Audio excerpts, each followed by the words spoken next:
Hello दोस्तों, आपका बहुत बहुत स्वागत है हमारे चैनल पर। आज की कहानी का विषय है जल्दबाजी का फैसला। चलिए सुनते हैं आज की ये कहानी। एक गरीब युवक अपनी गरीबी से परेशान होकर अपना जीवन समाप्त करने नदी पर गया। वहाँ एक साधु ने उसे ऐसा करने से रोक दिया। साधु ने युवक की परेशानी को सुनकर कहा कि मेरे पास एक विद्या है जिससे ऐसा जादुई घड़ा बन जाएगा, जो भी इस घड़े से मांगोगे ये जादुई घड़ा पूरी कर देगा। पर जिस दिन ये घड़ा फूट गया, उसी समय जो कुछ भी इस घड़े ने दिया है वह सब गायब हो जाएगा। अगर तुम 2 साल तक मेरी सेवा करो तो ये घड़ा मैं तुम्हें दे सकता हूँ, और अगर 5 साल तक तुम मेरी सेवा करो तो मैं ये घड़ा बनाने की विद्या तुम्हें सिखा दूंगा। बोलो तुम क्या चाहते हो? युवक ने कहा, महाराज, मैं तो 2 साल ही आपकी सेवा करना चाहूँगा। मुझे तो जल्द से जल्द बस ये घड़ा ही चाहिए। मैं इसे बहुत संभाल कर रखूँगा, कभी फूटने ही नहीं दूंगा। इस तरह 2 साल सेवा करने के बाद युवक ने वो जादुई घड़ा प्राप्त कर लिया और अपने घर पहुंच गया। उसने घड़े से अपनी हर इच्छा पूरी करवानी शुरू कर दी। महल बनवाया, नौकर चाकर मांगे, सभी को अपनी शान शौकत दिखाने लगा, सभी को बुला बुला कर दावतें देने लगा और बहुत ही विलासिता का जीवन जीने लगा। उसने शराब भी पीनी शुरू कर दी और एक दिन नशे में घड़ा सर पर रख नाचने लगा और ठोकर लगने से घड़ा गिर गया और घड़ा फूट गया। घड़ा फूटते ही सभी कुछ गायब हो गया। अब युवक सोचने लगा कि काश मैंने जल्दबाजी ना की होती और घड़ा बनाने की विद्या सीख ली होती तो आज मैं फिर से कंगाल ना होता। दोस्तों, ईश्वर हमें हमेशा 2 रास्ते पर रखता है, एक आसान जल्दी वाला और दूसरा थोड़ा लंबे समय वाला पर गहरे ज्ञान वाला। ये हमें चुनना होता है कि हम किस रास्ते पर चलें। कोई भी काम जल्दी में करना अच्छा नहीं होता, बल्कि उसके विषय में गहरा ज्ञान आपको अनुभवी बनाता है। पुराने समय में लोग व्यापार करने के लिए दूर दूर विदेशों में जाते थे और वर्षों बाद घर लौटते थे, कई बार दशकों के बाद भी। उन्हीं दिनों की जल्दबाजी में निर्णय ना लेने की सीख देती एक कहानी मैं आप सभी को सुनाती हूँ। एक व्यापारी व्यापार करने के लिए विदेश गया। वहाँ उसका कारोबार बहुत अच्छा चलने लगा। वह धन कमाने में इतना व्यस्त हो गया कि उसे समय का भान ही नहीं रहा। आखिर एक दिन घर लौटने का फैसला कर ही डाला और कमाया हुआ बहुत सारा धन लेकर घर के लिए चल पड़ा। जब घर पहुंचा तो रात हो चुकी थी। घर का मुख्य द्वार बंद था, लेकिन एक शयन कक्ष की खिड़की से रोशनी बाहर आ रही थी। उसने खिड़की में से अंदर झांक कर देखा। उसने जो देखा सहसा उसे विश्वास ही नहीं हुआ। उसे अपने पैरों के नीचे से जमीन खिसकती हुई प्रतीत होने लगी। उसने देखा कि शयन कक्ष में उसकी पत्नी के पास एक युवक भी लेटा हुआ है। ऐसी स्थिति में पत्नी के चरित्र पर संदेह होना अस्वाभाविक नहीं था। व्यापारी ने विचार किया कि ऐसे घर में रहने का क्या औचित्य हो सकता है जहाँ ऐसी स्त्री हो। उसने फौरन निर्णय लिया कि पत्नी और उसके पास लेटे युवक को मारकर चुपचाप वापस निकल जाऊंगा और अन्यत्र घर बसाने का प्रयास करूंगा। तभी उसकी नज़र शयन कक्ष की दीवार पर पड़ी, जहां पर एक श्लोक लिखा था। उसने श्लोक को पढ़ा। श्लोक का मतलब था कि किसी भी कार्य को बिना विचारे एकाएक नहीं करना चाहिए, क्योंकि सोच विचार ना करना बड़ी विपत्तियों का कारण है।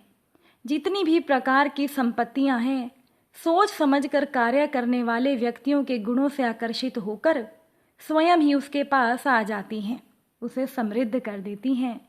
यह पढ़ने के बाद व्यापारी ने अपना निर्णय बदल लिया और घर का दरवाज़ा खटखटाया। पत्नी ने दरवाज़ा खोलने से पहले काफ़ी पूछताछ की, और जब वह पूरी तरह से आश्वस्त हो गई कि दरवाज़ा खटखटाने वाला उसका पति ही है, तो उसने शीघ्रता से दरवाज़ा खोल दिया। पति को देखकर पत्नी की प्रसन्नता की सीमा न रही। उसने फौरन युवक को भी जगाया और पति से कहा कि ये आपका पुत्र है, जो अब पूरे 20 वर्ष का हो गया है। 18 वर्ष पहले जब आप विदेश गए थे तो ये 2 साल का था। भावातिरेक में पिता की आंखों से आंसू बहने लगे। उसने पुत्र को हृदय से लगाकर प्यार किया। आप व्यापारी का संदेह खत्म हो चुका था।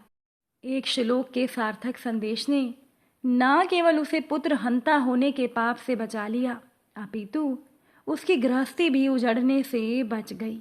जल्दबाजी ना करना महान गुण है। जीवन में भ्रांतियां एवं समस्याएं उत्पन्न होना स्वाभाविक है।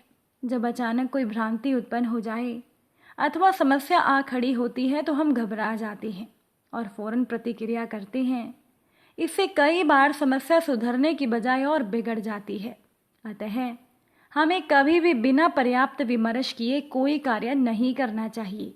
कहा भी गया है कि जल्दी का काम शैतान का होता है।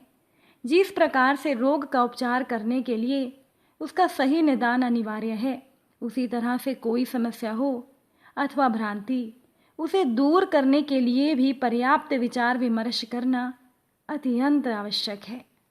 एक बार एक घर में बाप और बेटा दोनों रहते थे।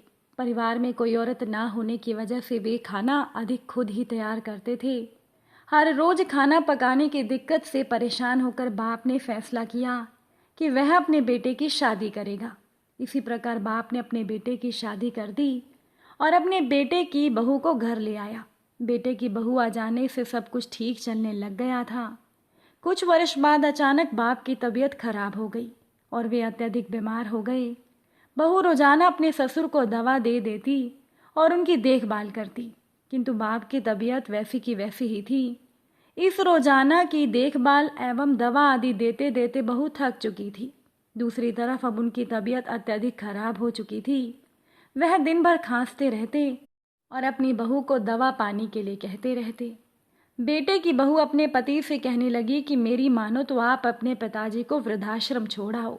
मैं तो इनसे तंग आ गई हूँ। यह सारा दिन खांसते रहते हैं और यह मुझको अच्छा नहीं लगता। ऊपर से कभी दवा मांगते हैं तो कभी पानी। बेटा बोला, नहीं भाग्यवान, वह मेरे पिताजी हैं, भला मैं उन्हें वृद्धाश्रम कैसे छोड़ सकता हूँ। पत्नी बोली, मुझे नहीं मालूम, आप चाहें तो मुझे इस घर में रखें या फिर अपने पिताजी को। पति कुछ समय सोचने के बाद अपने पिता के कुछ कपड़े थैले में डालता है। वह पिता को लेकर वृद्धाश्रम छोड़ने के लिए चल पड़ा। जब वह वृद्धाश्रम पहुंचा तो वृद्धाश्रम का हेड उन्हें देखते ही फौरन उनके पास चला गया और उनके पिता को देखकर बोला, अरे आप यहाँ पर, आपकी तबीयत ये कैसे हो गई। पिताजी ने कुछ जवाब नहीं दिया, किंतु बेटा बोला, मैं अपने पिता को वृद्धाश्रम छोड़ने के लिए आया हूँ। वृद्धाश्रम के हेड ने पूछा, किस कारण। बेटा बोला, पिताजी सारा दिन खांसते रहते हैं, जो मेरी पत्नी को हरगिज पसंद नहीं है, इसीलिए मैं अपने पिताजी को आपके वृद्धाश्रम में छोड़ने के लिए आया हूँ। इतनी बात सुनते ही हेड की आंखों में पानी आ गया। वह बोले, अरे मूर्ख, तू जानता भी है कि यह महापुरुष कौन है जिन्हें आज तो वृद्धाश्रम छोड़ने के लिए आया है। ये वही इंसान है जो आज से 25 साल पहले पास के ही एक अनाथ आश्रम से ले गए थे। इतनी बात सुनते ही बेटे की आंखें आंसुओं से भर गई। वृद्धाश्रम का मालिक बोला, बेटा आप जाओ, हमारे पूरे वृद्धाश्रम को संभालने वाले इस महापुरुष की देखभाल हम स्वयं कर लेंगे। बेटा रोते रोते घर की ओर चला गया। वह अंदर से काफ़ी शर्मिंदा था। जब वह घर पहुंचा तो उसकी पत्नी ने पूछा, आप उदास क्यों हैं, क्या हुआ। तो उसने सारी बात बताई। पत्नी ने सुना तो उसकी आंखों में भी आंसू आ गए और वह भी शर्मिंदगी महसूस करने लगी और अपने पति से कहने लगी कि जी चलो, हम अभी अपने पिताजी को घर वापस लेकर आते हैं। दोनों पिता को लेने वृद्धाश्रम पहुंचे तो क्या देखा कि जिस महापुरुष को वह वृद्धाश्रम छोड़कर आए थे उनकी मृत्यु हो चुकी है और वृद्धाश्रम के सभी परिक्रमी उस महापुरुष की अर्थी पर रो रही हैं। उसे देख दोनों पति पत्नी रोने लगे। तभी वृद्धाश्रम का मालिक आया और बोला, बेटा रो मत, आपके पिता की आखिरी ख्वाहिश यही थी कि जब मैं मेरे बेटे को अनाथ आश्रम से लेकर गया था तब से लेकर आज तक मैंने उसकी आंख में पानी तक नहीं आने दिया। फिर अगर आज वो रोएगा तो मेरी आत्मा दुखी होगी। इतनी बात सुनते बेटा दिल ही दिल में रोने लगा और अपने किए पर पछताने लगा। इसी प्रकार बेटे ने शाम को अपने पिता की चिता को आग दी और घर चला गया। वह घर में अपने पिता की यादों में खोया हुआ गुमसुम बैठा रहता। उसे कुछ भी अच्छा नहीं लग रहा था और वह खुद को अपने पिता की मृत्यु का सबसे बड़ा दोषी समझने लगा था। दोस्तों, इस कहानी से हमें यही शिक्षा मिलती है कि हमें कोई भी कार्य जल्दबाजी में आकर नहीं करना चाहिए, अन्यथा बाद में पछतावा ही होता है। जैसा कि इस कहानी में बेटे को हुआ, लेकिन अब उसके पिता तो इस दुनिया से जा चुके थे। अब पछतावे के अलावा उस बेटे के पास कुछ नहीं बचा था, इसीलिए जल्दबाजी में कभी कोई फैसला ना ले।